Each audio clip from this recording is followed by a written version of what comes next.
El catéter PIC también es un catéter de larga duración. ¿Por qué? Porque dura también hasta un año. La diferencia con los otros dos es que el catéter PIC es un catéter de inserción periférica. ¿Sí? Ingresa por una vena periférica y la punta del catéter queda en la vena cava superior. Esa es la gran diferencia con las vías periféricas. ¿Sí? Bueno, los catéteres pueden ser unilúmenes, cuando tienen un solo lumen, pueden ser bilúmenes, como es este caso, trilúmenes también puede haber. ¿Sí? Todo depende de lo que necesitamos en el paciente. ¿Alguno podría ver las ventanas? Porque estamos medio... O dejamos por la puerta. Sí, la puerta. Bueno, sí se pueden abrir, pero se olvidaron. No creo que se pueda ir. Tenemos un tipo de catéter más. El catéter venoso tunelizado o catéter también de larga duración. El nombre más común es Hickman. También este catéter, a diferencia del catéter de corta duración, tipo Arrow, este catéter se coloca en quirófano. ¿Y por qué en quirófano? Porque se hace un túnel, ¿sí? Un túnel, y ahí se fija, tiene un manguito de dragón que se fija a la piel. Este manguito evita la progresión de bacterias y también ayuda a sostener al catéter en su ubicación. ¿Sí? Bueno, volvamos. La ubicación de los catéteres. Hay multiplicidad de ubicación de los catéteres. Los catéteres se pueden ubicar en subclavia, puede ser izquierda, derecha, yugular izquierda, derecha o femoral. Desde el punto de vista infectológico se prefiere la ubicación subclavia. ¿Por qué? Porque no solamente es mucho más cómodo para el paciente, sino también porque está asociado a menor incidencia de infecciones. ¿Sí? Las curaciones se mantienen más íntegras durante el tiempo que está estandarizado, a diferencia de los catéteres que están ubicados en yugular. En este hospital, como es un hospital de escuela, la mayoría de los catéteres, como ustedes habrán visto, se colocan en yugular. ¿A qué se debe esto? A que tienen menor eventos adversos en la colocación. Por ejemplo, un evento adverso es un neumotórax. ¿Sí? Si bien la mayoría de los cirujanos de vascular colocan los catéteres con guía ecográfica, hay médicos de las salas de terapia que colocan los catéteres sin guía ecográfica. La guía ecográfica lo que nos permite es hacer una punción certera, ¿sí? Y de esa manera evitamos cualquier evento adverso. Bueno, entonces, como ya les dije, los catéteres de corta duración, tipo Arrow, duran de 4 semanas a 2 meses, tienen diferentes marcas. En este hospital no tenemos uniformidad de marcas, ustedes van a encontrar diferentes marcas todo el tiempo, van cambiando, porque bueno, las compras en el hospital se hacen por licitación y bueno, lo que ingresa es lo que queremos. Obviamente, si este producto no es el adecuado y vemos que no corresponde o que perjudica al paciente, hacemos un informe de tecnovigilancia y lo presentamos para que no se realice más esa compra, como ya lo hemos hecho en infectología en varias oportunidades. Después puede ser de poliuretano, los catéteres, y también pueden tener diferentes French y lúmenes. Los French, lo que es importante que ustedes tengan presente, que los catéteres Cook, ¿sí? Son catéteres de corta duración y que lo que diferencia a un catéter de ¿Cómo están? Hola, buen día. Presento quién. Hola, buen día. Laboratorio Médica, Mónica y Maximiliano. Sí, nos sentamos. Sí, genial.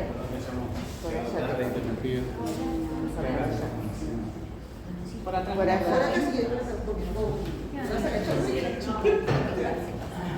Ya no estoy para hacer mucha gimnasia. Voy allá atrás.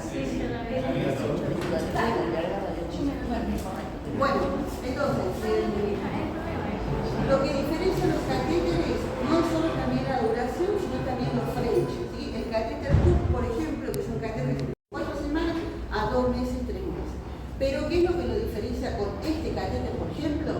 Son los French. ¿Sí? El Cook es un catéter de 12 French y exclusivamente se utiliza para diálisis.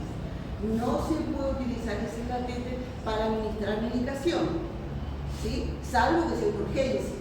Pero en general está prohibido que usemos ese catéter de Cook para administrar medicación, solamente para diálisis.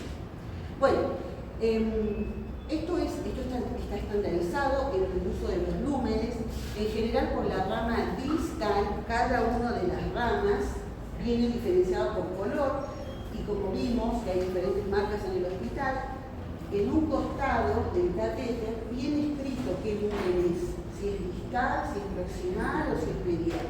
Entonces, teniendo en cuenta eso, nosotros en el lumen distal vamos a colocar todo lo que son los planes de hidratación, antibiótico-terapia, ¿sí? Por el lumen proximal te voy a colocar todos los inotrópicos, los que van solos, que van a goteo sí o sí estricto, y no podemos tener barrera, o sea, lavados. ¿Estamos? Y por el lumen medio van lo que son las parenterales. ¿Sí? En este hospital, por normativa de infectología, las parenterales se colocan con el lumen medio y preferentemente, si solamente es para infusión de parenteral, de nutrición parenteral, se coloca un catéter de único lumen, o sea, unilumen. ¿Sí? Bueno, por eso es importante que cada vez que habilitemos un catéter tengamos presente qué lumen es el que estamos habilitando, para que no haya confusiones y empecemos una parenteral, por ejemplo, por un lumen proximal. ¿Sí? Bueno, ya lo vimos el catéter de Hillman. Ahora, ¿cuál es el problema que tenemos en el hospital? Las bacterias asociadas a catéter venoso central. La tasa actual que tenemos es una tasa que es muy alta y lo que queremos solucionar es bajar esa tasa. Tenemos que tomar medidas para bajar esas tasas de bacterias asociadas a catéter venoso central. Actualmente, como les dije, los catéteres duran de corta duración, que es la gran mayoría de los catéteres que tienen puestos los pacientes, duran de 4 semanas a 2 meses. Hoy el uso actual es de 48 horas o como máximo 48 horas y menos de una semana. Así que se dan una idea de lo mal que estamos. ¿Sí? Esto también se debe a multiplicidad de factores. Por eso la idea de esta charla es tratar de poder solucionar todos los problemas de todos los frentes, ¿sí?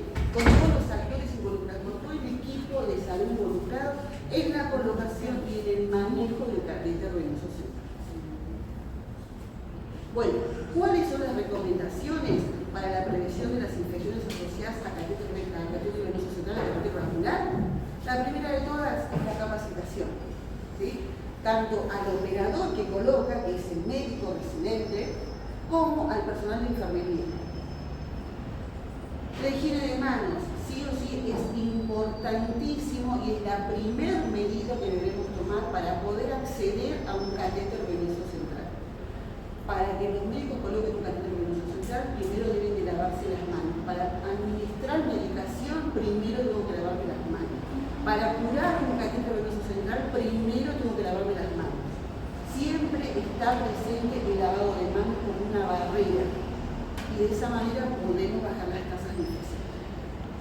El tercer ítem para contrarrestar esta alta tasa de bacteriemias es utilizar todo un kit de catéter venoso central.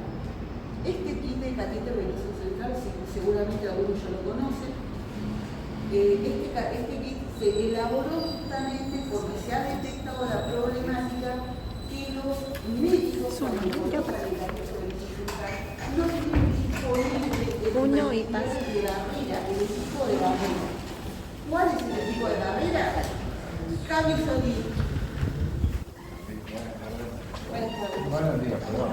Buenos días. ¿Cómo les va?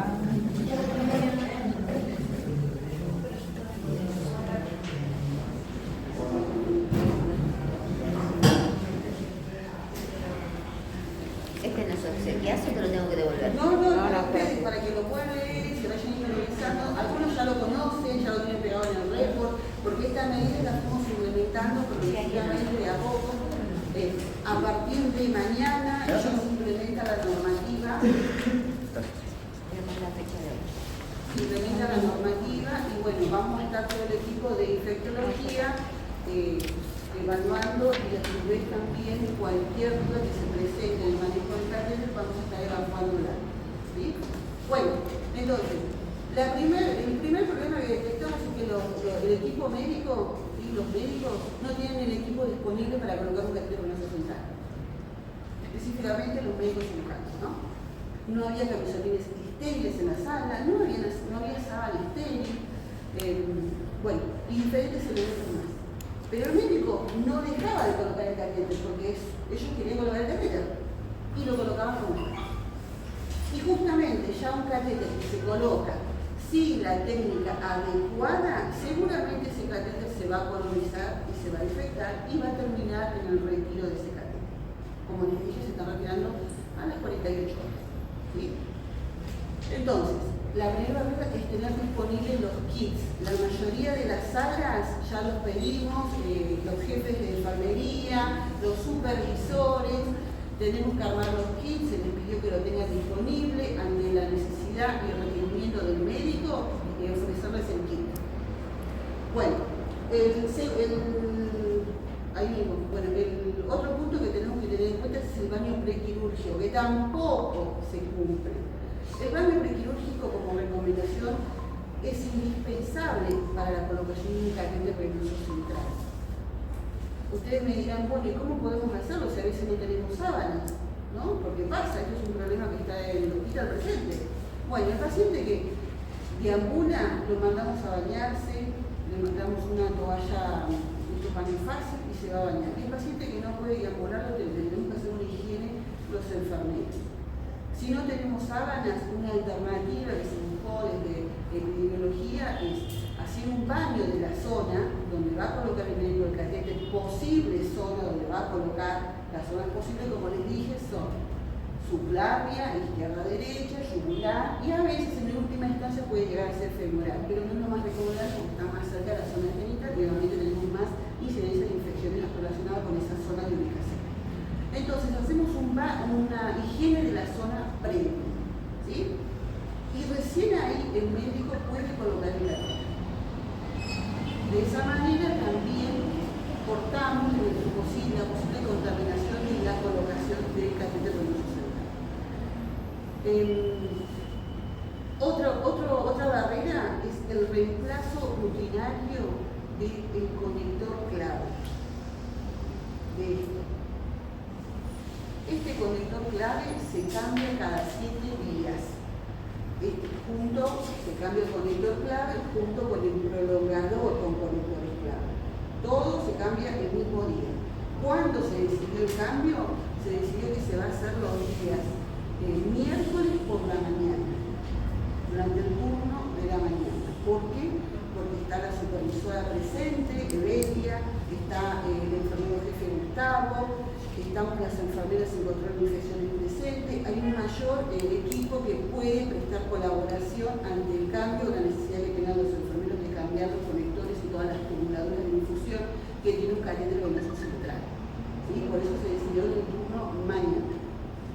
Bueno, otra de las estrategias que también se implementó es lo que ustedes tienen en la mano, que es el checklist de la catéter venoso central. Ahí en ese checklist tienen absolutamente todas las medidas que se implementan, por ejemplo, el tema de las curaciones, cada cuánto se hace la curación de catéter venoso central, el tema del baño prequirúrgico, ahí está absolutamente todas estas barreras todos estos sitios que coloqué están en ese checklist. Y a su vez tenemos también la normativa de catéter venoso central, que ya la van a tener disponible para que la puedan leer, interiorizarse, evacuar sus dudas también. Y también entra en vigencia a partir de mañana. Y después tenemos el bundle o paquete de medidas para el manejo del catéter venoso central, ¿sí? Que eso nos vamos a ocupar en el equipo de infectología, de hacer el relevamiento del estado de los catéteres venosos centrales. Y por último, en las salas donde no tenemos una relación de enfermero-paciente adecuada, y hay mayor sobrecarga de trabajo, tenemos también la conformación de lo que es el TIM Catéter Venoso Central. Que el TIM va a estar integrado por Rita Pereira y Ábalos, la licenciada Ábalos, y yo también que voy a pasar por las salas. ¿Sí? Así que bueno, si en algún momento no pueden hacer una apuración o lo que sea, bueno, estamos disponibles para que podamos colaborar en los procedimientos. Bueno, la aplicación del catéter venoso central. ¿Cada cuánto se tiene que realizar? Cada 7 días. ¿Con qué material? Con el apósito transparente, el conocido TEGADA, ¿sí? ¿Cuál es el preferentemente que usamos? El que tiene abertura en B. El que tiene abertura en B. ¿Por qué en B? Porque permite que salgan las acumuladoras y dura muchísimo más, ¿sí? No se levanta todo el tiempo como el recto, ¿sí? Bueno, ¿qué pasa si, por ejemplo, le colocan el catéter a un paciente que está sangrando continuamente? En ese caso no le pongo TEGADA, en ese caso le pongo gasa y cinta igualagénica. En algunos casos, si se requiere, se le puede poner un peso. Ustedes también lo saben, un peso, 2 o 3 suelos sobre la sonda. ¿Para qué? Para que comprima y se forme un cuadro. ¿Cuándo se cura esto? Si está muy embebida la gasa, se cura automáticamente en ese momento o en el turno siguiente. Si sigue continuando con este sangrado, se sigue haciendo la misma curación, una vez por día o cada 48 horas, o cada 2 días. Se debe colocar en la curación, sí o sí, fecha y quién hizo el procedimiento. ¿Por qué? Porque de esa forma, cualquiera que se acerca a evaluar el catéter venoso central para ver el estado de ese catéter venoso central, puede saber cuándo hicieron la curación y quién la hizo, en qué turno. ¿Sí? En los catéteres venosos centrales ya no se utiliza más llave de 3 vías. Erradicamos el uso de llave de 3 vías en los accesos venosos centrales. Próximamente, en un futuro cercano, si realmente la disponibilidad de material nos permite, también lo vamos a implementar en los accesos venosos periféricos. ¿Sí? Bueno, el uso del circuito es un circuito cerrado. Al no tener llave de 3 vías y manejar esto, es todo un circuito cerrado, no tenemos apertura. Como esto se cambia cada cuánto? Cada 7 días. ¿Sí? Bueno. Entonces, ahora, el tema fundamental acá es, con el que tenemos mayores problemas, es la apertura que tenemos del catéter venoso central por los médicos residentes de las salas. Los médicos residentes de las salas, ¿qué hacen? Colocan una llave de 3 vías y a partir de ahí hacen la extracción del laboratorio. Eso está mal.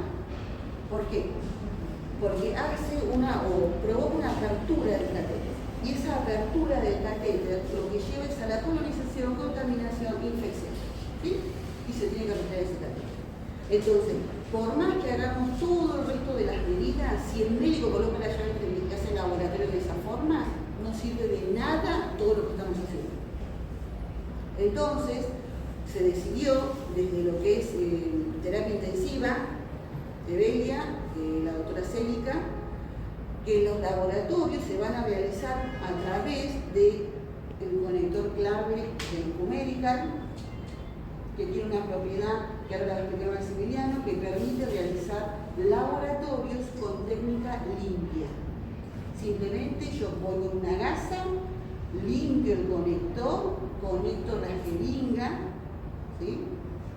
Para descartar, porque es una sangre que está obviamente contaminada con líquido, con el suero, esa sangre se tira, conecto la jeringa y esa jeringa que conecto va a ser para el laboratorio. Esa sangre que saqué, la segunda sangre de la jeringa, va a ir a los tubos del laboratorio que el médico indique. No todos los pacientes tienen laboratorio. Ustedes saben que algunos pacientes sí, otros no. En la gran mayoría no. Entonces, para evitar que los médicos hagan uso indebido del catéter, aperturas innecesarias, sin la técnica respectiva y todo eso, se decidió que lo va a realizar el personal de enfermería. No es, como les digo, no es un procedimiento que se realiza en todos los pacientes. La gran mayoría viene el equipo de extracciones y hacen ellos el laboratorio por función periférica. ¿Puedo hacer una pregunta? Bueno. El conector clave que tenés ahí, una vez que extraigo la muestra mixta, ¿no? ¿Qué hago? ¿Lo retiro, lo cambio o vuelvo a pasar una gasa? ¿Cómo hacemos? El conector Porque clave. ahora vamos a tener el otro trabajito de retirar muestra mixta de un conector central. Claro, este conector clave, una vez que vos retirás sangre, la segunda jeringa con sangre que va a ir al tubo Sí, del laboratorio, sí. simplemente limpiás con la misma gasita que estabas limpiaste la primera vez para acceder al sistema. ¿Un barrido o le haces un giro? Fricción. Fricción. Ok. Fricción durante 10 segundos. Ah, ¿Sí? el barrido no se limpia usa la más. letra. No, Ok. fricción. Una vez que se hace eso, recién ahí, con una jeringa con 20 mililitros de solución fisiológica, conecto la jeringa acá y hago un lavado. ¿Sí? Un lavado con solución fisiológica. Y recién ahí puedo conectar nuevamente el prolongador con conector clave. ¿Sí? Ahora ustedes me dirán, ¿y qué hago con este? Cuando yo desconecto y voy haciendo todo este procedimiento, ¿qué hago con esto? Va a quedar, el punto crítico de contaminación de esto, ¿cuál es? ¿Es esto? ¿Es esto? No, es ese, la punta. Entonces acá, para buscar la contaminación de esto, le colocamos una aguja y puede quedar apoyado en la cama. Terminé de hacer el procedimiento, saco la aguja sin tocar nada más, conecto acá nuevamente. Es una técnica limpia que se realiza con manoplas de lápiz común de uso único, ¿no? Son las manoplas que utilizo solamente para hacer esto. ¿Sí?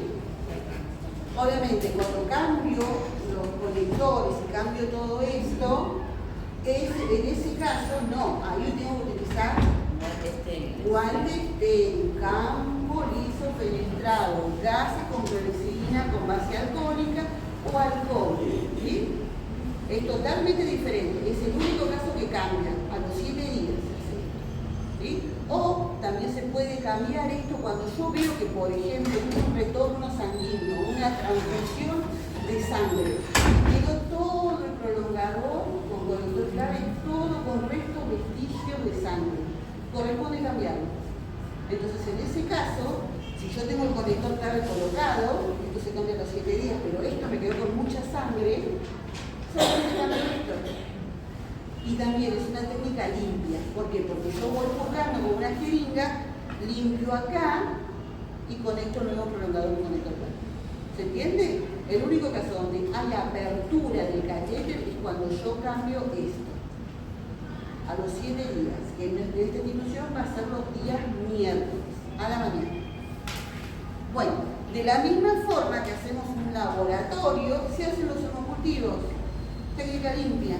No tenemos que ya utilizar campo, guantes estériles, solamente gasa y manoplas de lápiz. ¿Sí? Y la única diferencia es que la primera sangre que saco es la que va a ir al frasco, al lactal, al frasco de hemocultivo. No se descarta esa sangre. ¿Sí? Una pregunta, ¿vos decís el cultivo de la vía central? Sí, bueno, retrocultivos, sí. Ah, retro. Retrocultivos, sí. Ah. Exactamente, sí. Los retrocultivos. Pero no vamos a usar el método estéril ya. Ya no van a utilizar el método estéril, va a ser la técnica limpia nada más. Limpiamos acá, sacamos sangre. ¿Sí? Bueno. Acá tenemos, por ejemplo, uno de los cirujanos realizando la colocación de un catéter venoso central, que estos catéteres de corta duración se colocan en la habitación del paciente, ¿sí? En la unidad del paciente. Lo que hacemos es tratar de recrear un mini quirófano. Lo ideal sería que vayan a un quirófano, para obviamente brindarle mayor seguridad al paciente en la colocación. Hoy por hoy no disponemos de esa alternativa, pero entonces ¿qué tenemos que hacer? Tratar de recrear un mini quirófano y que se coloque el catéter en estas condiciones. El médico con todos los elementos de barrera, camiseta estéril, guantes estériles, guantes estériles para el ecógrafo, ¿sí? Todos, absolutamente todos. Y el operador, el segundo operador que va a asistir en la colocación, también tiene que tener el mismo equipo colocado. ¿Sí? Acá lo único que le falta es la protección ocular, pero bueno, le molestaba por el tema de los anteojos. Bueno, y acá tenemos los diferentes dispositivos que tenemos. Tenemos el prolongador conector clave en color verde, en azul, puede ser bilumen, como tenemos acá en azul, trilumen, hay de 4 luces también. todo va a depender de la terapéutica que tenga indicada el paciente. ¿Sí? Eso lo deciden ustedes también.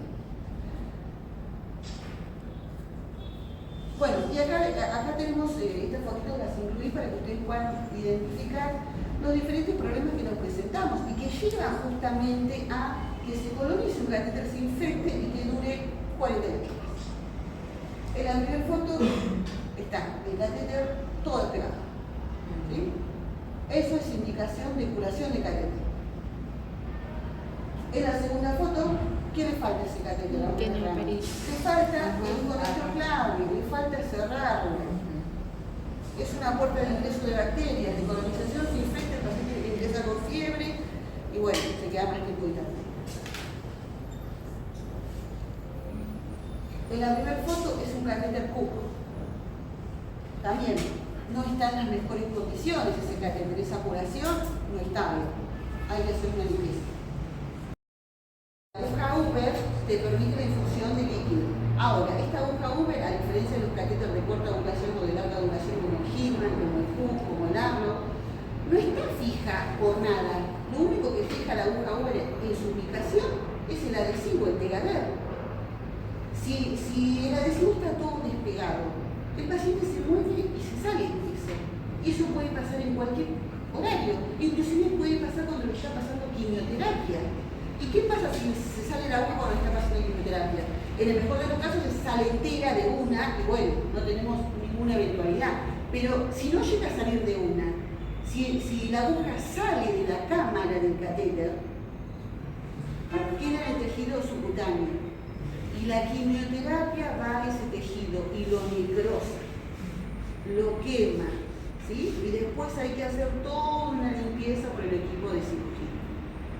Entonces, por eso necesitamos hacer una evaluación continua, por turno, de cómo está el catéter venoso central, ¿sí? Para evitar cualquier eventualidad con los pacientes. Bueno, y esta fotito la incluí porque este trabajo no lo podemos hacer si no están los supervisores, los enfermeros jefes y primordialmente ustedes. Todos juntos podemos hacer que las tasas de bacteriemia bajen, pero solos no vamos a poder conseguir nada. Por eso les pido colaboración y que trabajemos en equipo. Estamos nosotras disponibles en cualquier momento, siempre nos están viendo por el hospital, nos llaman y vamos a acudir al sector que se necesite ayuda. ¿Sí? Bueno, muchas gracias. Hablar de sistemas cerrados, por ahí ustedes ya este concepto lo vienen manejando, no es algo nuevo porque tienen extensiones, ¿sí? Que son estas que mostraba María hoy.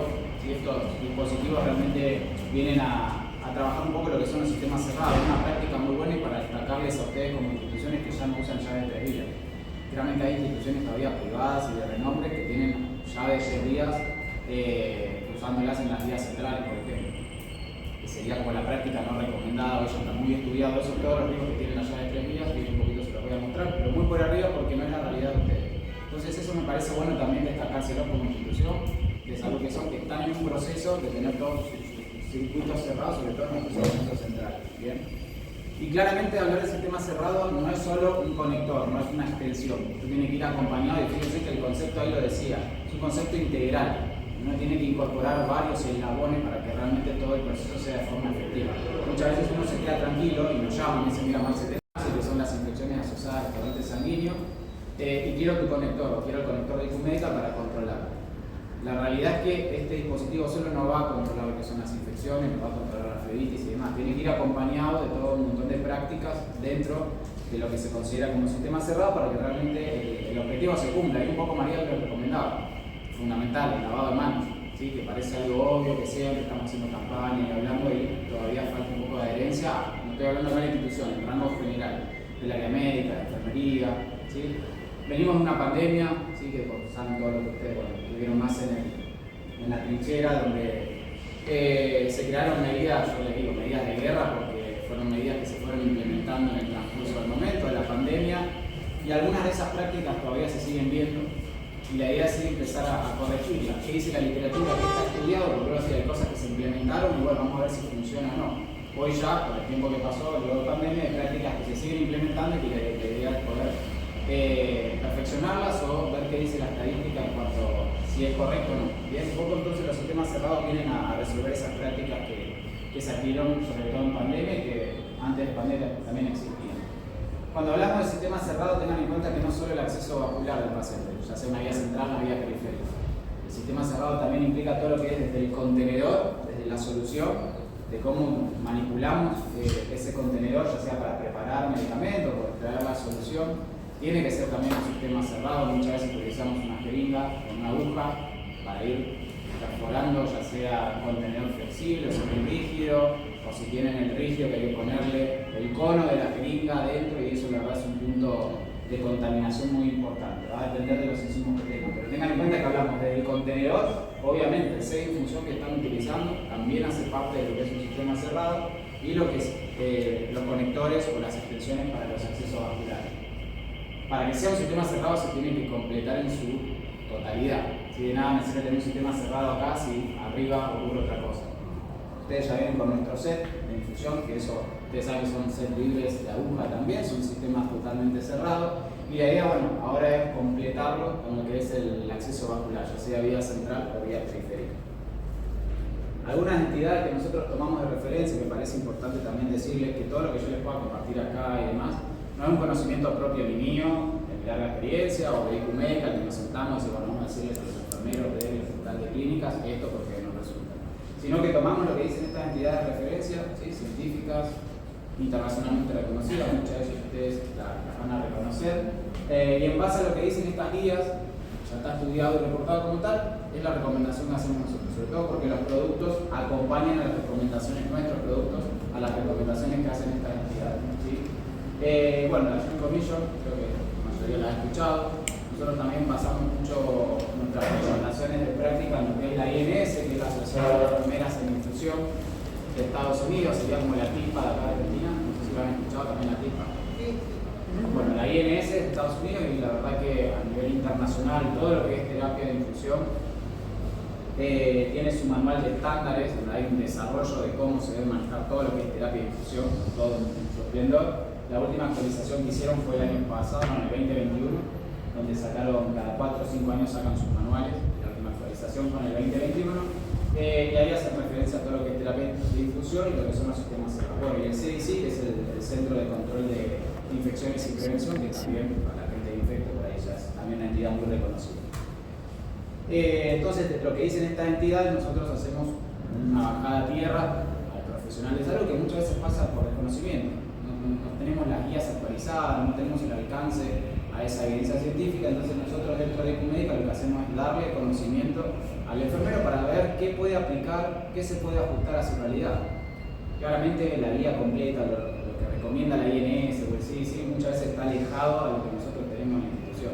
Entonces de nada sirve que yo venga acá y bueno, tienen que hacerlo así, así, así, y bueno, escuchaba las problemáticas que tienen y qué bueno que lo puedan hacer visible también, porque muchas veces nosotros que hacemos asesoría en diferentes instituciones, uno tiene miedo a veces de contar cuáles son las problemáticas. Yo escuchaba hoy que decían que no tienen hasta sábana. Bueno, sí, venimos a hablar del sistema cerrado y la realidad es que a veces no tienen sábana. Entonces eso tiene que ir de la mano, no podemos estar exentos a eso. Entonces la idea es que al menos ustedes hoy acá, de esta pequeña reunión que tengamos, es que tengan el conocimiento científico y con eso ver qué pueden hacer con lo que tienen y cómo lo pueden mejorar o cómo lo pueden ir perfeccionando. Ojalá puedan tener los productos como tal, ¿sí? que realmente les van a garantizar el uso correcto de todo lo que son los sistemas cerrados.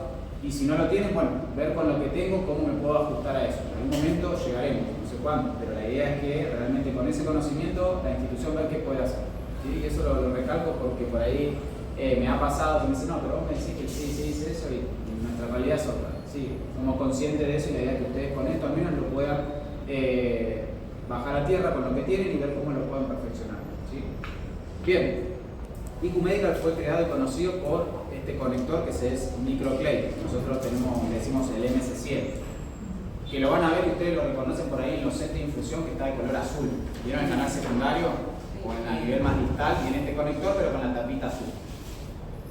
IQ Medical se creó así, con ese conector que lo hizo un médico justamente a través de una problemática que encontró en su paciente. Se lo comento porque me parece una historia muy también atenta un poco a lo que es la seguridad del paciente. Por eso el espíritu de Médica, como se lo compartí, el propósito es ese, la seguridad del paciente y del personal de salud.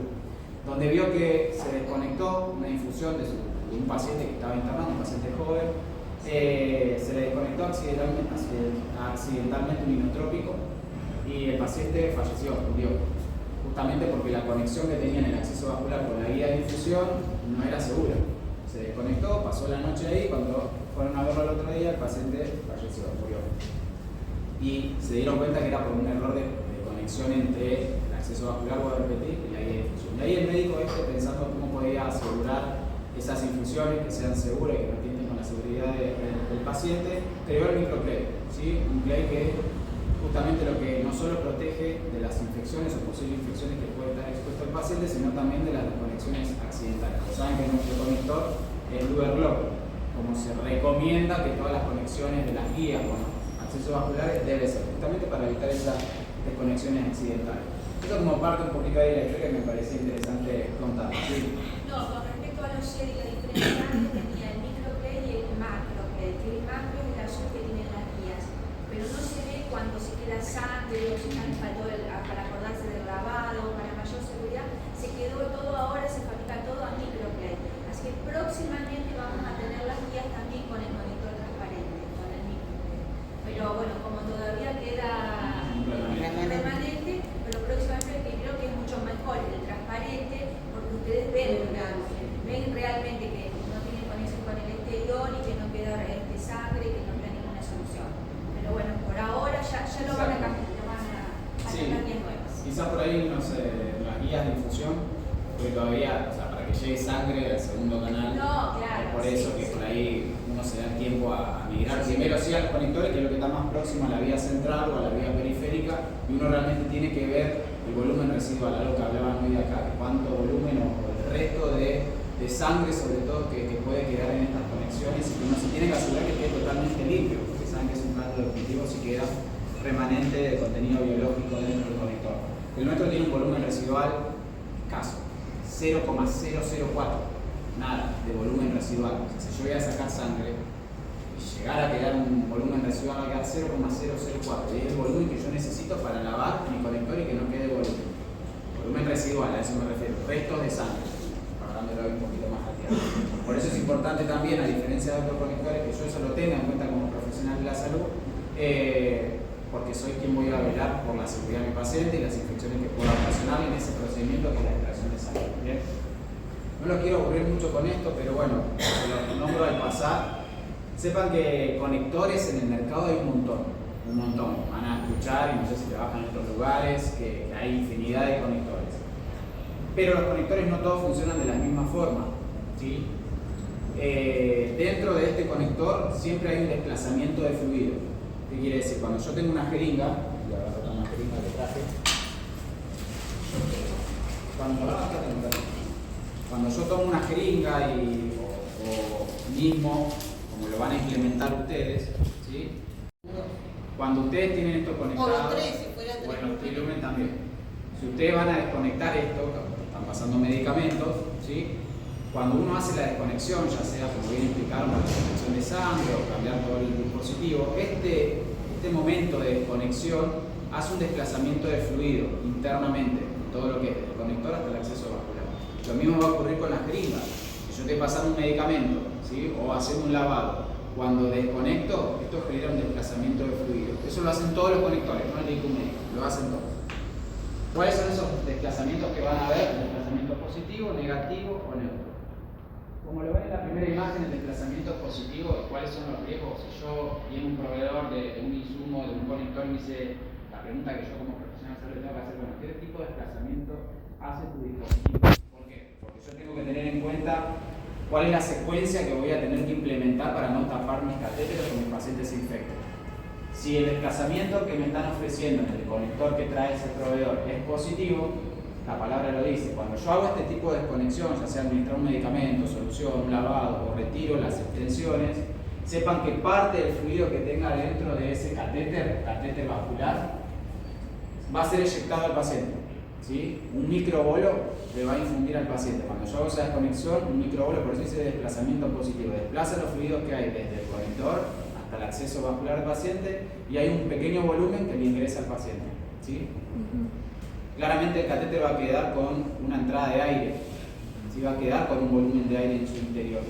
Y eso a la larga, si estamos haciendo varias entradas y salidas del dispositivo, son volúmenes que pueden llevar a una complicación como una embolia y demás. Quizás en el adulto, bueno, uno lo puede absorber, es muy subjetivo, uno puede decir, bueno, por tanto volumen va a ser una embolia. Saben que a partir de 25 a 30 mililitros dice la literatura que uno puede crear una embolia gaseosa en el paciente. Pero si estábamos trabajando con pacientes críticos y demás, podemos dar fallas pulmonares severas. Entonces, una de las consecuencias que yo tengo que tener si trabajo con este dispositivo es que tengo que tener una secuencia de clampeo. Antes de desconectarlo tendría que clampear, ¿bien? Para que justamente eso no pase. ¿Se va entendiendo hasta acá? Si no se entiende, me avisa. Ahora, si viene otro proveedor y dice, no, el mío es negativo, y acá tengo que poner un foco también, porque uno por ahí dice, bueno, no, me gusta el colorcito, me gusta que queda más práctico, más chiquito. Realmente que esta es la importancia que ustedes tienen que dar a los dispositivos, que muchas veces se desconocen, nadie te lo dice, ¿sí? Para que realmente no atente con los accesos vasculares del paciente y con la infección que es por ahí el dolor que hoy le está generando a ustedes. Si es negativo, en este caso, cuando se retira la jeringa o las extensiones, por las situaciones que recién nombramos, en este caso, parte de lo que está del torrente sanguíneo de mi paciente, ¿sí? Acá está dentro del acceso vascular, cuando yo hago la desconexión, parte del volumen de sangre va a entrar dentro del catéter. Y eso va a quedar ahí. O sea, yo desconecto, si hago esa desconexión, y parte de un volumen va a quedar dentro del catéter. Ese volumen que queda dentro del catéter puede no solo ocluirlo, que es una de las grandes importancias, porque si yo no estoy teniendo una infusión, lo puedo ocluir tranquilamente, sino que también es un caldo de cultivo dentro de sangre de ese acceso vascular, ¿sí? O se puede despegar y ir a sitios que no queremos. Que sea un coágulo, exactamente. Y ahí Por eso digo, se ocluye. sí, Cuando sí. yo voy a hacer el lavado, ese trombo que quedó ahí, Un trombo ya. puede provocar la otra. Exactamente, entonces yo tengo que tener también en cuenta la secuencia de clampeo y de desconexión, ¿sí? Y el neutro, que es lo que recomiendan las últimas entidades, el CDC, por ejemplo, y la INS, recomiendan que los conectores, que yo si puedo llegar a decidir cuál implementar, que el conector sea de desplazamiento neutro, es decir, que en esa conexión y desconexión no haya un desplazamiento de fluido, ni hacia dentro del paciente ni hacia dentro del catéter. No sea ni positivo ni negativo. Son los más efectivos, son los que están estudiados y reportados como tal, como los conectores libres de aguja, justamente para evitar esas complicaciones que yo les nombré. El nuestro se caracteriza justamente porque es desplazamiento neutro. En esa conexión y desconexión, ya sea de medicamentos, de soluciones, de extensiones, no va a haber desplazamiento de fluido ni dentro del catéter ni dentro del paciente, evitando esas complicaciones que yo les nombré, ¿sí? Entonces, me parece importante también comentarles, no sé si lo habían escuchado o lo habían visto en algún momento, porque muchas veces cuando hacemos estos acercamientos, la verdad que yo veía el conector como que todos funcionaban igual y la única función era cerrar los circuitos simplemente para evitar infecciones.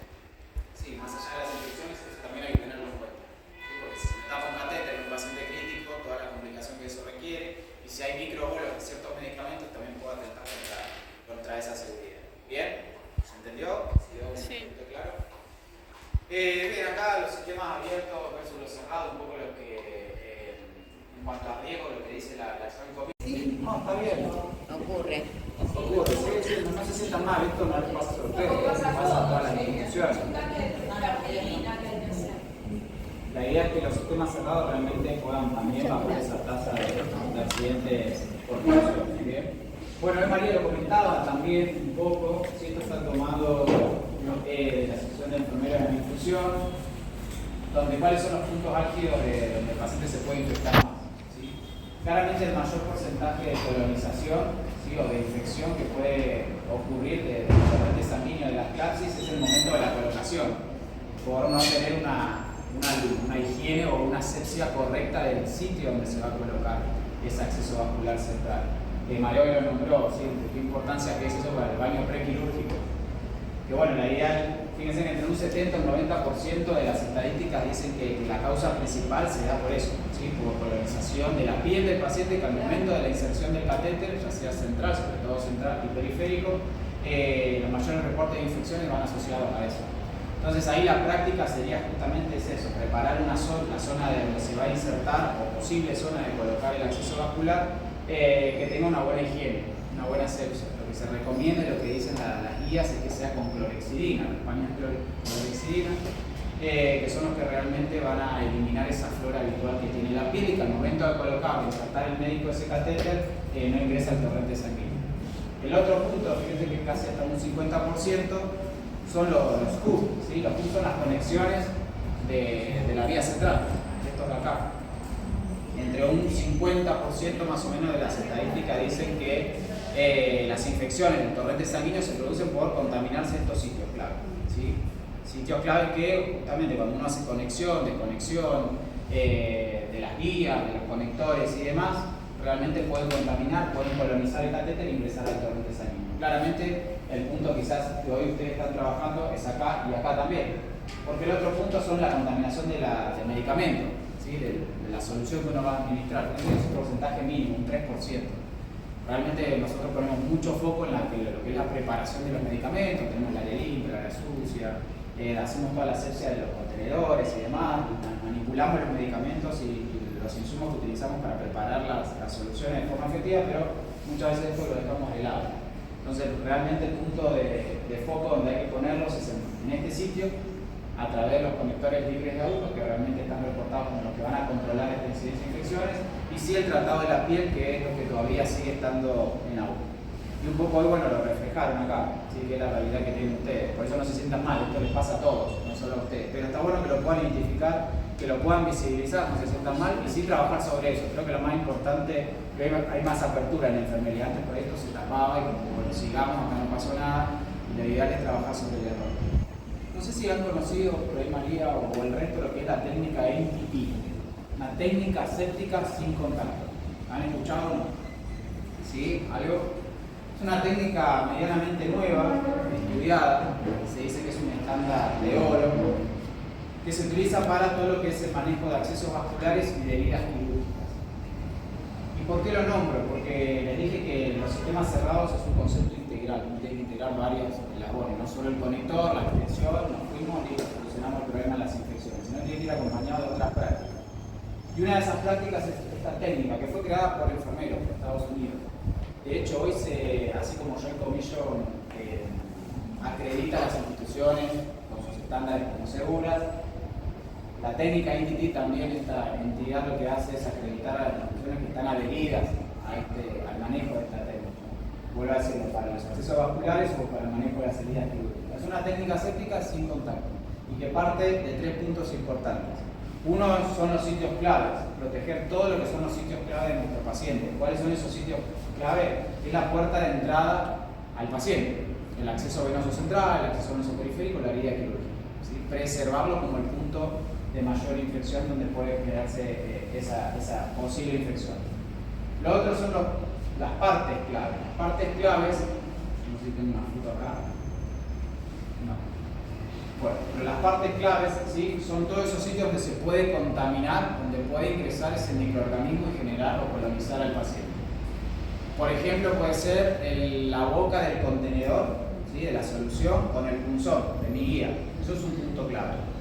Lo otro puede ser justamente acá, el conector que yo estoy utilizando, o de mi extensión, todas las conexiones que yo tengo. Estos son puntos claves, posibles riesgos de infección que tengo en mi paciente. Puede ser el conector que tengo en la guía de suero a nivel distal, también como una entrada secundaria. El segundo canal de la tecnología médica es un punto clave. Entonces esta técnica es preservar todos esos puntos claves, ¿sí? Manejarlos con una técnica aséptica sin contacto.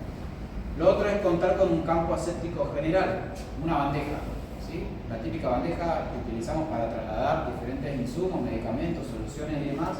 Tener una asepsia de ese sitio donde nosotros vamos a colocar nuestros elementos, ya sea para hacer el cambio de conectores, el cambio de guías, la curación de ese acceso venoso central, tener un campo aséptico general limpio, ¿sí? Desinfectado, sobre todo con alcohol al 70%, que es para superficies. Lo otro es contar con un campo aséptico crítico. Lo que le estoy nombrando acá son puntos que uno debería cumplir justamente para acompañar lo que es el control de las infecciones. Más allá de tener mi conector, fíjense que no le estoy hablando todavía de lo que es el producto.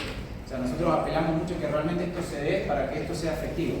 Porque nos puede pasar que compren esto y sigamos teniendo tasas de infecciones elevadas. Pero si no estamos poniendo esto en práctica, Lo ideal es que se acompañe la práctica con el producto un poco. Les decía que el campo aséptico crítico es tener un paño, una barrera estéril, ¿sí? Que puede ser un campito descartable, justamente donde yo voy a apoyar todos mis elementos, mi casa, mi agua, mi tegader, para preservar la integridad o la esterilidad de esos elementos. Y el campo aséptico microcrítico, micro viene de más pequeño, obviamente, es cuando yo utilizo los mismos reservorios como campo estéril. ¿Sí? Si yo voy a utilizar una gasa, lo puedo abrir como se hace la apertura y se recomienda. En nuestro normativo usamos ese sistema. Bien, o sea, lo vienen implementando. Se implementa a partir de mañana. Bien, están ahí iniciando con eso. Bueno, bien. Entonces, un poquito de esto van ¿cómo? Pensó que iban a hacer. Esto un poco entonces, si la práctica que van a adquirir a partir de ahora acompaña todo lo que recomienda esta técnica INTT para que realmente todo el proceso de los sistemas cerrados se dé como tal, ¿sí? ¿Cuál es el mayor reto? Obviamente la llave de 3 vías. Ustedes este problema no lo tienen. La única instituciones privadas de referencia todavía tienen esa práctica. Tenemos esto. Por eso Solo para la estación de examen, me había dicho, ¿no? Estamos tratando. Estamos tratando de erradicar el uso de la llave de 3 vías, pero lo que vos mostrás ahí lo tenemos. Todavía sigue apareciendo algún otro paciente que tiene todo ese circuito de llave. Ese circuito. Bueno, claramente esto ya está reportado y totalmente estudiado que no se recomienda bajo ningún punto de vista por los riesgos que eso tiene. O sea, hay muchos reportes de eventos adversos asociados a este tipo de conexiones que se hacen con la llave de 3 vías, que yo que trabajé en Fundación Favaloro tuve 12 años en la terapia intensiva, hasta antes de renunciar, creo que todavía lo siguen teniendo, se conectan hacia los pacientes. Es un punto de manejamos inotrópico, altas concentraciones y demás. Entonces eso no es una práctica segura, la llave de 3 vías, justamente para tener esas múltiples entradas, cuando tenemos múltiples infusiones. Lo mismo, lo que puede ocurrir con la llave de 3 vías, los famosos taponcitos, que se pierden. ¿Sí? Cuando uno va a manipular, se cayó, se puso, me cayó, y para no abrir una otra llave de 3 vías, le coloco el mismo, acá nadie vio nada. A veces nos encontramos con esas aperturas que quedan, fíjense que acá se ve volumen residual, sangre. ¿Sí? Un material biológico que quedó ahí, no sabemos desde cuándo, que sigue estando en una entrada de un acceso venoso central. Es realmente grave, y por ahí uno no le da la importancia a eso. Entonces deben empezar a tomar conciencia, a sensibilizar de lo que esto y el cual con nuestra práctica lo exponemos al paciente. ¿Sí? Es el mayor reto, digamos, en varias instituciones donde nosotros estamos trabajando como para poder desterrar esa llave de 3 vías, no porque nosotros querramos, sino porque está estudiado y la entidad así lo recomienda. Es un paciente pediátrico, son casos reales, ¿sí? Paciente pediátrico, fíjense todas las conexiones que tienen. ¿Sí? Ahí solo estamos viendo conexiones, pero ahí también entra lo que es dinámica de fluido, un montón de situaciones que dentro de la terapia de infusión son importantes para que el proceso de la administración de medicamentos sea efectivo. ¿Sí? Si alguien entiende ahí, bienvenido sea, pero no es una práctica que se recomienda. En cuanto a la llave de 3 vías, si los pongo un poquito a conocimiento, esto está desde el 2018, es un estudio que hizo la INS, la Asociación de Enfermeras en Infusión, de cuáles son los riesgos de utilizar estos dispositivos, sobre todo en los accesos venosos centrales. El mayor riesgo es esta luz que queda abierta, como la foto que vimos anterior. Muchas veces ha pasado que se han encontrado llave de 3 vías en los tapones, por diferentes situaciones que se sale, se desenroscan, se olvidan de poner taponcitos, sacaron sangre y quedó, nadie lo vio, el médico no le dio importancia, no sabía que había que taparlo. Situaciones cotidianas que ya sabemos que ocurren. Entonces el mayor riesgo es eso, que es una puerta de entrada de colonización de microorganismos al torrente sanguíneo del paciente. Y el otro es el riesgo con lo que es la dinámica de fluidos. Está estudiado y reportado. No sé si han visto el interior de una llave de 3 vías, seguramente sí, la apertura que se da cuando uno va haciendo ese juego de llaves. La apertura es mucho más pequeña a lo que es el diámetro donde yo hago las conexiones con mis guías. Claramente vengo con un flujo, suponiendo que tengo múltiples infusiones, sobre todo las infusiones que manejan ustedes, ¿no? Y de repente ese flujo disminuye su caudal, ¿sí? Porque el agujerito por donde cruza dentro de la vía, eso realmente genera, y está estudiado como tal, turbulencia dentro de la llave de 3 vías, ¿bien? Y va generando todo lo que se conocen como microbolos o aumentos en la tasa de infusión. Si yo vengo con un cuatro de butamina, no la adrenalina, que por ahí son medicamentos de alto riesgo, a cierto flujo, es algo físico esto. Cuando pasa por algo de menor calibre, va a ir por mayor velocidad. ¿Sí? Eso es como una manguera. Cuando yo aprieto la manguera, sale con más fuerza, genera más presión. Claro, son un medicamento. Imagínense a la foto anterior que por una misma guía yo le estoy administrando todos estos medicamentos a qué velocidad va a entrar. Entonces, también dentro de la dinámica de fluido, las llaves de 3 vías están reportadas como riesgos en todo lo que es el flujo de ese medicamento.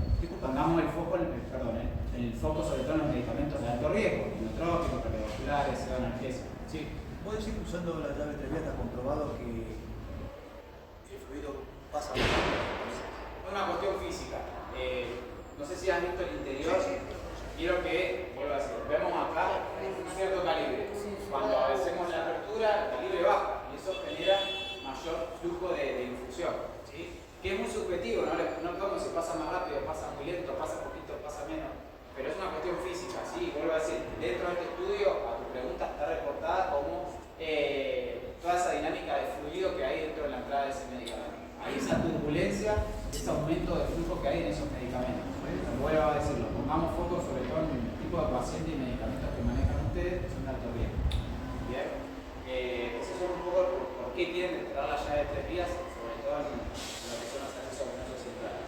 Hay un evento centinela estudiado en Estados Unidos, un paciente pediátrico, y es un poco reportado esta imagen, de un fluido, ¿sí? El paciente lo que le pasó, le hicieron una sedación y quedó un volumen pequeño de un bloqueante neuromuscular, ¿sí? Lo que estaba en rojo. El resto de una dosis mínima que le quedó al paciente porque le metieron el bloqueante, cerraron allá 3 días, le hicieron el lavado, se fueron, cuando le fueron a hacer un lavado del catéter para ver si estaba permeable, obviamente ese pequeño volumen ingresó al paciente. El paciente paro se murió. Sí, despega y pega el rayo. Exactamente, ese volumen que quedó de ese bloqueante neuromuscular, el paciente le ocasionó un evento adverso, provocándole severo la muerte. Entonces, desde ahí, comprobaron que la llave de 3 vías tiene un mayor riesgo de quedar, ya sea un fluido o aire atrapado, porque muchas veces no se hace el lavado constante de esos cuerpos laterales. Y yo que vine de otra guardia, no sé lo que le administraban en esa llave de 3 vías. Debería estar haciendo el lavado, que muchas veces por la hora de trabajo no se puede hacer como protocolo, no es que yo llego y empiezo a lavar todos los laterales de la llave de 3 vías, porque no me puedo, tengo un trabajo y es imposible, no es una práctica viable. Entonces, ese evento centinela quedó reportado como los riesgos que tiene la llave de 3 vías ante esos volúmenes que pueden quedar atrapados en los laterales, ¿sí? Como buena práctica, si yo tengo llave de 3 vías, ¿qué debería hacer? Después de un medicamento, sabiendo que es de alto riesgo, ahí se estuvo infundiendo, no sé, a mí me ha pasado con el nitrocruciato, por ejemplo. Yo manejaba una unidad cardiológica, ¿qué hacían? Terminaban la infusión de nitrocruciato, lo desconectaban, no pueden hacer lavado de nitrocruciato, claramente, pero quedaba volumen residual en ese lateral. Y a mí me pasó una vez, yo fui a administrar una furosemida en bolo y ese pequeño volumen le generó una hipotensión severa. No se murió, pero hizo una hipotensión severa, ¿por qué? ¿Sí? Sobre todo ustedes saben que es muy lábil el nitrocruciato y enseguida el paciente se me fue. Volvió en sí, pero son eventos adversos justamente asociados a la llave de 3 vías. ¿Sí? Entonces, ¿qué recomienda la literatura? ¿Qué recomendó la INS? Usar las extensiones. ¿Sí? Las extensiones justamente cerrar lo que son una llave de 3 vías para que los flujos sean flujos lineales, no compartidos, ¿sí? Y que realmente ese evento o ese volumen que ha quedado atrapado en ese lateral no ocurra. Entonces, una de las recomendaciones que hace la Asociación de Enfermedad de Infusión de Estados Unidos es utilizar estas extensiones que ustedes la tienen, son estas de acá, ¿sí? Más allá del tipo de producto, son lo que se recomienda en las llaves, sobre todo, en las vías centrales y en las vías periféricas también para evitar esos eventos adversos. Ahora bien, usted dice, bueno, ¿cómo podemos empezar a implementar esa recomendación que hace INS en base a la realidad que nosotros tenemos en la institución? Porque lo ideal sería contar con esto. Listo, si yo puedo en mi institución, puedo pedir esto, me lo compran, bienvenido, arranquemos con esto. Nos encontramos con varias realidades, decirle, mira, tengo un stock de llave de 3 vías y ¿qué hacemos con la llave de 3 vías? ¿Dónde la metemos? Entonces la realidad, si me encuentro con esto, es empezar a implementar los conectores libres de aguja en la llave de 3 vías. ¿Sí? Como, entre comillas, la INS lo pone como un sistema cerrado, no totalmente porque no es un sistema cerrado, porque yo a la llave de 3 vías tranquilamente el conector se lo puedo sacar. ¿Sí? Yo lo puedo sacar y queda abierto, me lo puedo olvidar y todo lo que hablamos recién.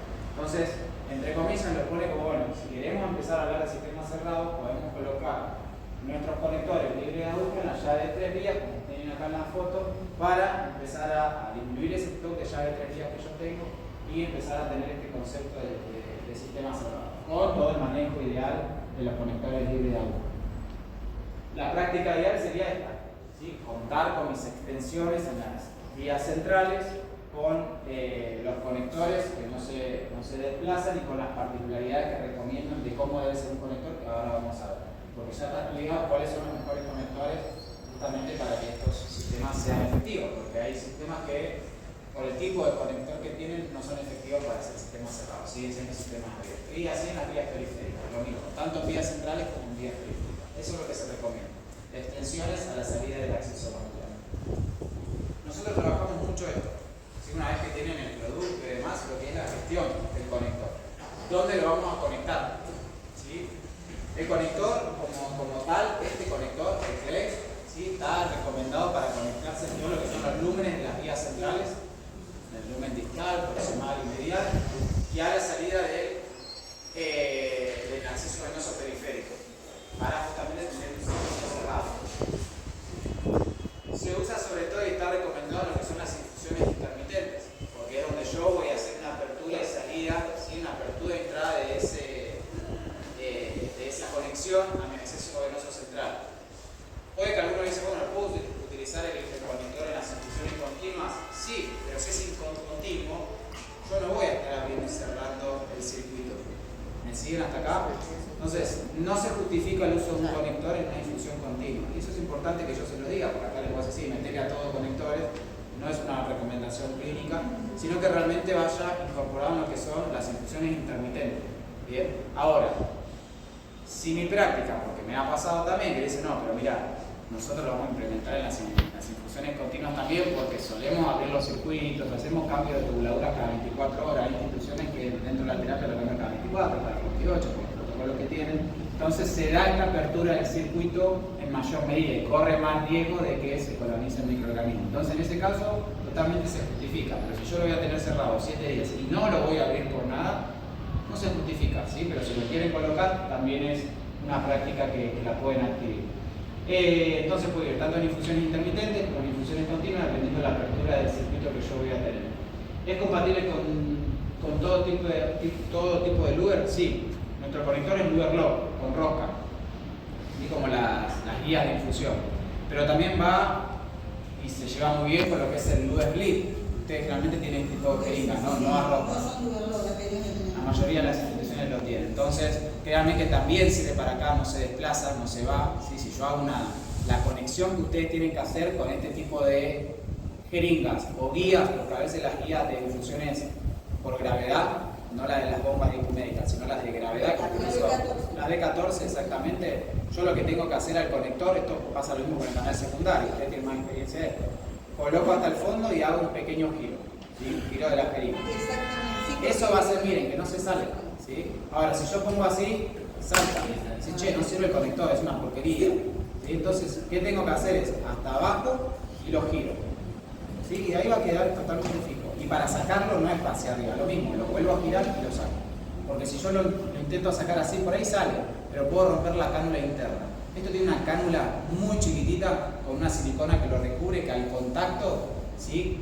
Acá hay una silicona, al contacto del cono de la jeringa o el cono de la guía, esa silicona baja y abre esa cánula interna para dar apertura a que el fluido ingrese al paciente. Cuando yo lo saco, eso lo sella, lo cerro. Bien, entonces eso me parece importante porque muchas veces nos pasa y dicen, che, tu conector salta, no nos sirve. Bien, si tengo este tipo de insumo, que digamos lo que se recomienda que sea el Luger para evitar estas desconexiones accidentales, pero en mi institución no lo tienen, lo tengo, no me lo van a implementar, listo, la práctica es esta, hacia abajo y giro, para que quede totalmente fijo, no va a salir.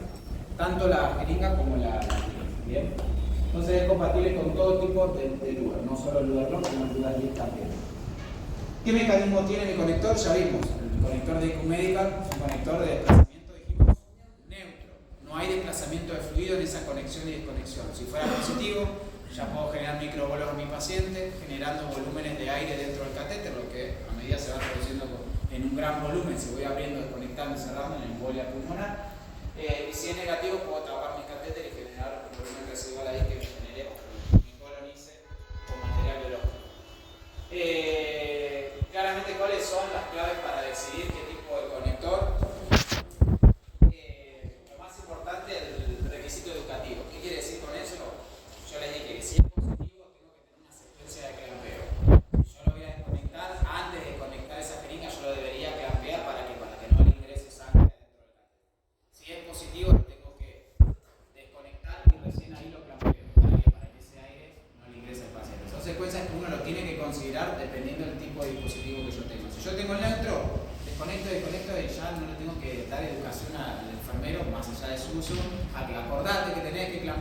positivo, no, si es positivo lo clampeás después de conectarlo. Si es negativo, antes de conectarlo, clampearlo. Eso realmente lleva trabajo, porque uno tiene que estar encima de enfermería, ¿sí? Constantemente recordarle cómo funciona ese dispositivo. El neutro, a fines prácticos, para la implementación, yo me quedo tranquilo que cuando desconecto no tengo que hacer ninguna maniobra. Eso es secuencia de clampeo. ¿Iba a decir algo?